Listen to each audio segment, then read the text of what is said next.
Hello' everyone, মই এইফালে ready হৈ আছোঁ দিব্যাংশুৰ অন্নপ্ৰাশন বুলি। ইমান গৰম পৰিছে।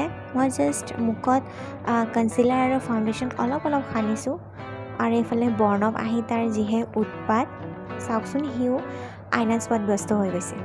এইফালে গৈছিলোঁ মা, মই, বৰ্ণৱ, জেঠীমাৰ ল'ৰা আৰু হাজবেণ্ড।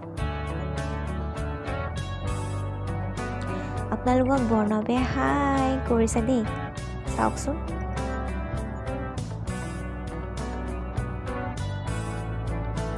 আৰু এখেতে মোক কিবা দেখুৱাই আছিলে বাহিৰৰ ফালে। মই জাষ্ট কেমেৰা অন কৰিছিলোঁ ভিডিঅ' বনাম বুলি। মোৰ বাহিৰৰ ফালে চাই থকা গ'ল আৰু আমি গৈ পাইছিলোঁ 12:30মান বজাত। নিয়মটো শেষ হোৱাৰ সময় আছিলে 2টামান বজাত। আমি গৈয়ে নিয়মটো আৰম্ভ কৰি দিলে আৰু আমি মামা মামী হয়, চ' নিয়মখিনি আমিয়ে কৰিলোঁ। আমি দিছিলোঁ দিব্যাংশুক আঙুঠি, চেইন